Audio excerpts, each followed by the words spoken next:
E aí pessoal, tudo bem? O canal Flashback desembarca no Rio de Janeiro para uma exposição imperdível.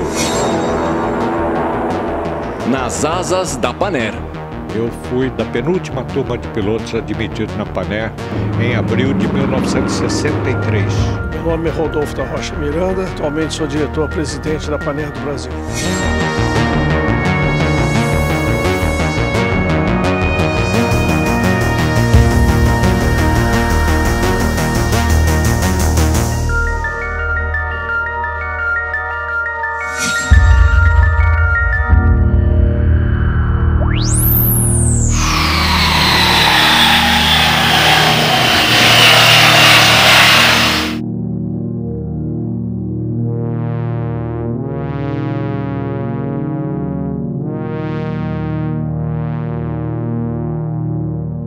Bom, eu conhecia muito pouco, eu era muito criança quando a Panair fechou, né? Mas eu tinha alguma lembrança da Panair, porque eu acho que no Rio de Janeiro, né, todo mundo que nasceu e foi criado no Rio de Janeiro, a Panair teve uma presença muito forte na cidade. Quando que o bichinho da aviação picou o senhor, que o senhor percebeu, eu preciso trabalhar com algo relacionado a isso? Desde pequeno. Contavam meu pai e minha mãe que quando eu tinha 2 anos e pouco, se alguém perguntasse para mim, está compreendendo o que eu queria ser quando crescer, eu dizia que queria ser aviador. Por quê? Vai se saber, né? Eu não sei, mas desde pequenininho.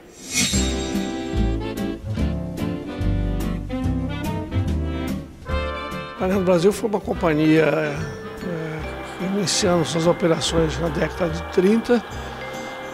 Faz uma cobertura importantíssima na Amazônia, toda a região brasileira, e depois é a representação de outros países e tem uma representação internacional muito forte. Merci, messieurs. Notre prochaine escale sera Rio de Janeiro. Rio? Rio? Rio de Janeiro! Brasil! Eu bem criança, sempre essa coisa do avião, acho que o Rio de Janeiro é uma cidade que fala-se muito de avião, né? Os aeroportos, o Santos Dumont, era um charme andar pelo Santos Dumont e tudo isso. A gente ia buscar a tia que chegava de São Paulo, então tinha essa coisa, né? Santos Dumont é considerado um dos aeroportos mais bonitos do mundo. O visual dele, quem não veio ainda, deveria vir.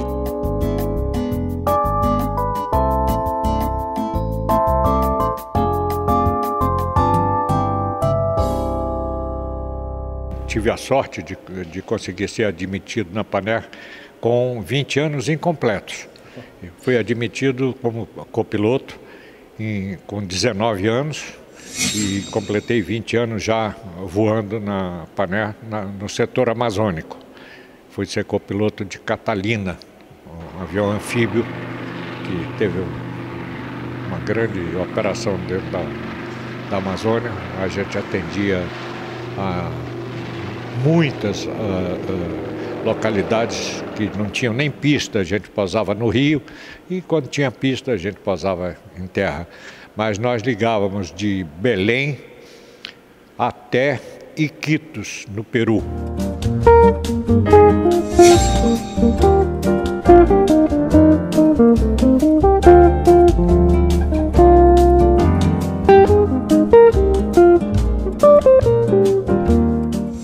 Muitas pessoas no Rio, que eu hoje em dia tenho conversado, têm muita lembrança, porque foram 5.000 funcionários. Então, muitas pessoas tinham um tio, entendeu? Um primo, um vizinho, um conhecido.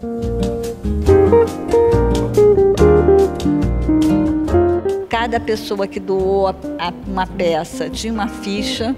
A pessoa listava ali as peças que estava doando e assinava a doação. Então a gente consegue saber exatamente quem deu cada coisa. Vindo do Rio via Recife e Dakar acaba de aterrar o avião da Panair do Brasil. Attention please. From Rio, Recife via Dakar, Panair do Brasil, aircraft has landed. Como que era viajar pela Panair com a sua idade, com os olhares de criança? Infelizmente, eu não tenho muitas lembranças de viajar. Papai era um apaixonado pela aviação. nos levava para passear na Praia do Flamengo, até o aeroporto Santos Dumont para ver avião decolando. Então estava no sangue dele que passou para gente, né? Eu fui uma vez só na Praia do Brasil. Não tive comparação porque foi uma das primeiras viagens que eu fiz. Foi um padrão espetacular, um atendimento espetacular. Que eu não, como eu te falei, não tinha comparação e também viajava sobre a situação do filho do presidente da companhia.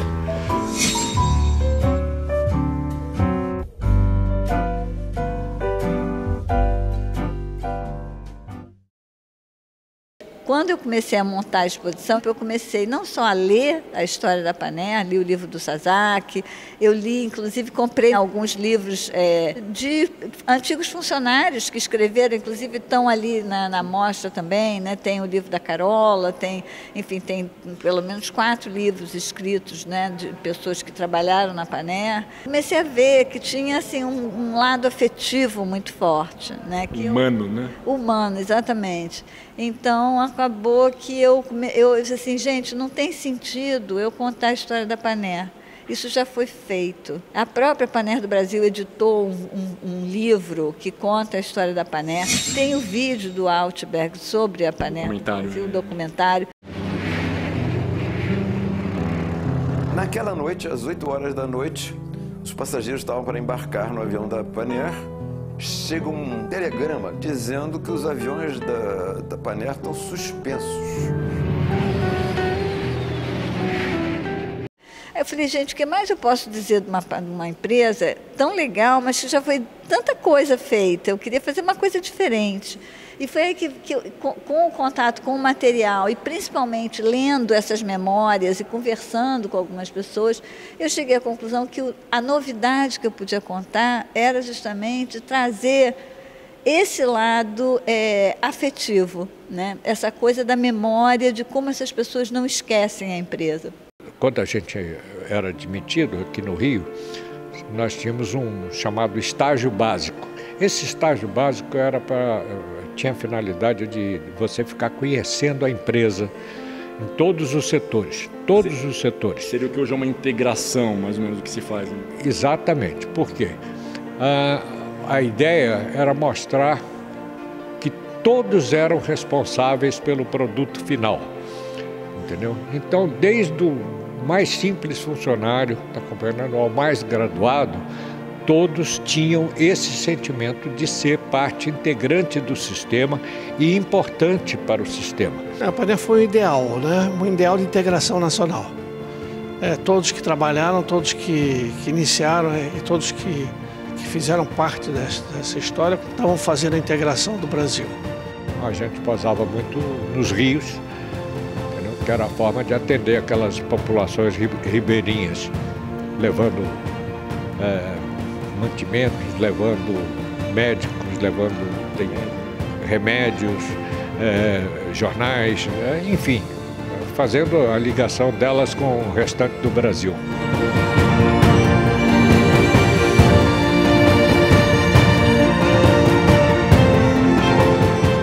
A gente era sempre esperado pela população, está compreendendo, quando pousava o avião, vinha aquela turma toda para a beira do rio. E tudo isso era muito bom.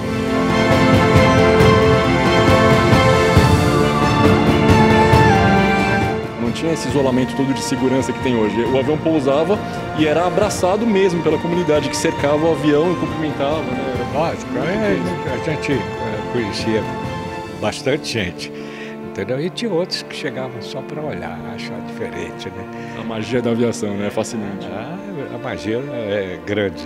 A aviação sempre, eu acho que durante muito tempo ainda vai existir esse conceito de magia.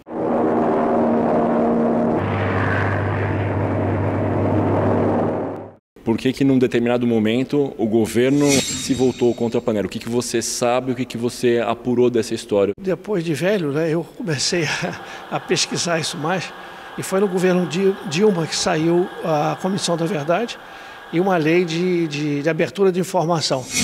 Essas duas condições me permitiram ir ao Arquivo Nacional e buscar documentação dos fatos, coisa então que eu ouvia falar, mas eu não tinha prova. Então, até então sigilosos. Até então sigilosos e não divulgados. Então eu consegui restaurar vários atos de governo contra a Panair do Brasil, carimbados como secreto e que mostravam efetivamente a perseguição. Nitidamente você tinha um fiscal de renda acompanhando um agente do SNI nas suas auditorias internas em todas as companhias. Ali estava configurado que realmente você tinha uma condição política diferente.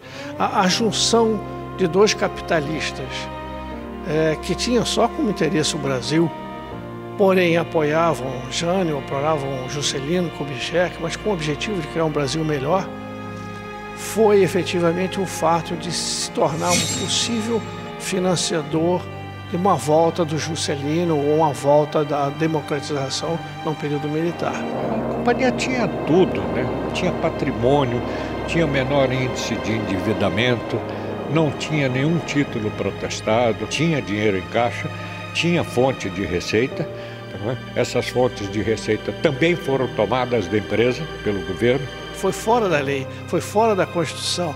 Criaram leis contra a Panair, leis específicas da Panair.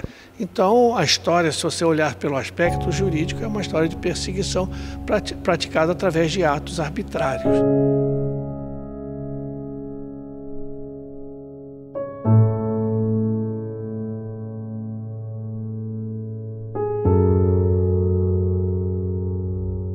Eu procurei trazer justamente essa coisa, né, de como as pessoas viveram a experiência, o que elas sentiam, tanto durante o tempo que trabalharam, né, as frases das aeromoças contando como é que elas voavam, quanto esse sentimento de, né, de susto, né, aquela coisa, eu acho maravilhosa aquela frase do Paulo Sampaio, que era o presidente da Panair, né, durante boa parte do tempo que a Panair existiu, né, que a gente diz que ele era a alma da empresa e era, né, porque a Panair teve vários proprietários, muitos acionistas majoritários, minoritários, mas a continuidade da empresa foi dada pela presença do Paulo Sampaio. E ele tem uma frase que eu acho maravilhosa, né, que praticamente abre a exposição, né, que ele fala que ele não se conforma em olhar o céu, né, e não ver um avião da Panair no céu.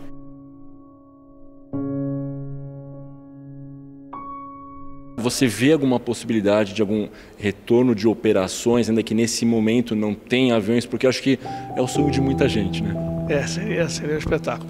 A gente guarda o nome da Panair sem vincular a nenhuma companhia, porque acredita que esse nome é tão forte que ele não merece ser perdido por uma outra falência ou por qualquer maltrato.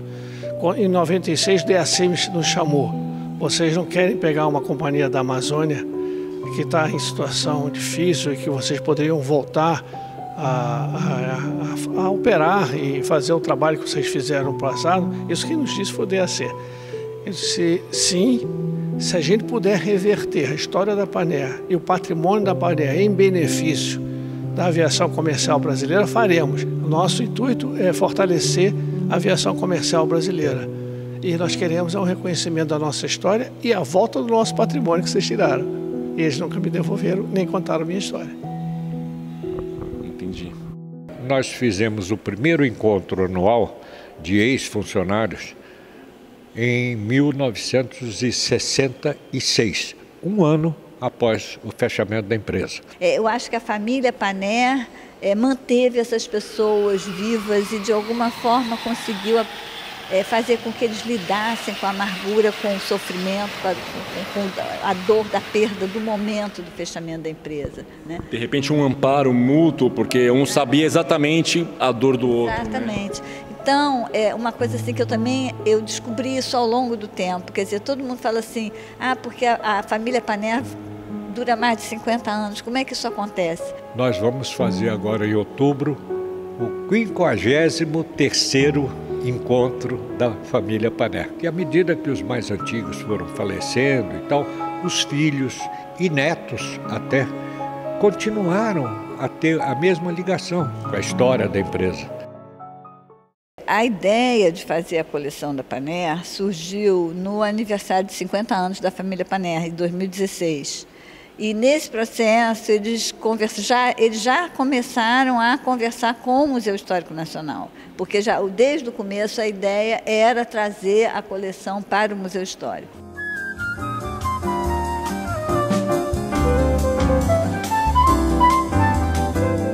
Eu acho que essa exposição é mais uma celebração para eles. Ficaram muito emocionados, eu percebi isso, eu fiquei também, né, de ver, né?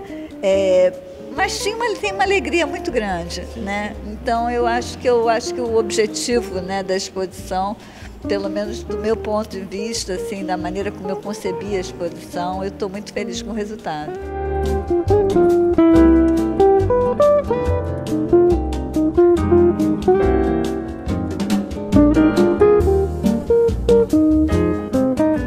Está realmente imperdível, então até dia 29 de setembro garantido. Provavelmente a gente ainda fica pelo menos outubro, mais um pouquinho, mas não é garantido.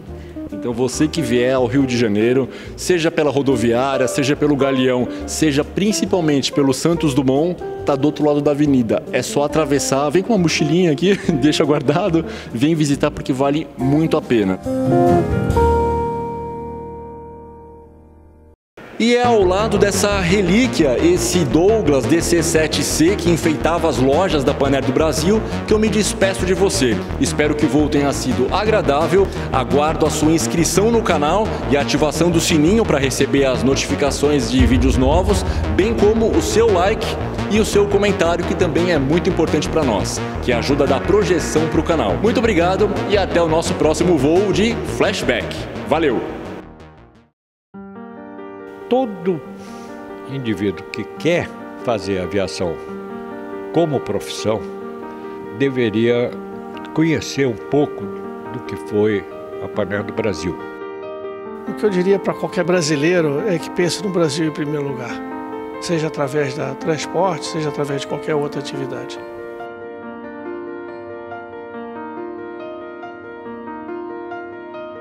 O museu, ao ter essa exposição no seu acervo permanente, ele colocou no lugar devido a memória dessas 5.000 famílias. Não é nem memória da companhia Panair, é a memória do funcionário Panair, que se alegra ao vir aqui, dar um beijo no outro e contar suas histórias.